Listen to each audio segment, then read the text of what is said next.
চলে যাব এভারকেয়ার হাসপাতালে, সেখান থেকে যুক্ত হচ্ছেন সহকর্মী মুহাজির হক। মুহাজির। RICL TMX, যুগের পর যুগ স্থাপনা থাকে মজবুত। সারিকা, আপনি যেমনটা বলছিলেন যে রাজধানীর এভারকেয়ার হাসপাতালের সামনে আমরা রাতেও ছিলাম, রাতভর আসলে খবর জানাচ্ছিলাম বেগম জিয়ার শারীরিক অবস্থার সবশেষ, এবং এখনও কিন্তু আমরা আসলে রাতেও যেমনটা দেখছিলাম সবশেষ ব্রিফিংটা ডক্টর তার ব্যক্তিগত চিকিৎসক এবং দলের স্থায়ী কমিটির সদস্য ডাক্তার জাহিদ তিনি করেছেন। তিনি যেমনটা জানাচ্ছিলেন সেটাকে আসলে আমরা অফিসিয়ালি সবশেষ খবর হিসেবে জানছি। তবে এছাড়াও আসলে অনেকেই আমাদেরকে জানাচ্ছিলেন যে এখানকার যে বেগম জিয়া এখন যথেষ্ট স্থিতিশীল অবস্থায় রয়েছে, এরকমভাবে তিনি আমাদের এই চিকিৎসাটা, এই হাসপাতালের চিকিৎসা যেটা চলছে সেটাকে তিনি গ্রহণ করছেন।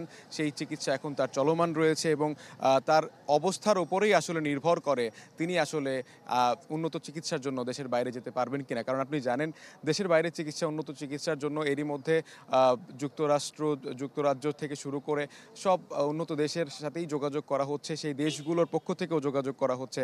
এই চিকিৎসা ব্যবস্থায় তার উন্নত চিকিৎসাকে কেন্দ্র করে আসলে কোনো ত্রুটি রাখা হচ্ছে না, সর্বোচ্চ চেষ্টাই চলছে। এবং এর পাশাপাশি বারবার বলা হচ্ছিল নেতাকর্মীদের যে যেন এই হাসপাতালের সামনে এসে ভিড় না করে। আমরা কিন্তু এখন সকালে আসলে সেই চিত্রটা দেখতে পাচ্ছি।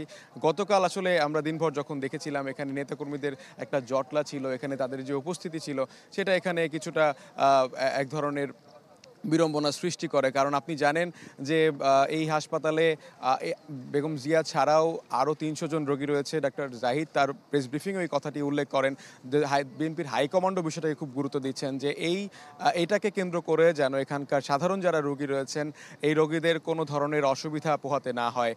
সেই দিক বিবেচনায় আজকে আমরা সকাল থেকে এখন পর্যন্ত দেখতে পাচ্ছি যে রাতেও অনেক নেতাকর্মীরা এসেছিলেন, তবে সেটা ওরকমভাবে জটলা বেঁধে নয়। এবং ঢাকা মহানগর উত্তর তাদের পক্ষ থেকে তারা এক ধরনের স্বেচ্ছাসেবকের ভূমিকায় ছিলেন।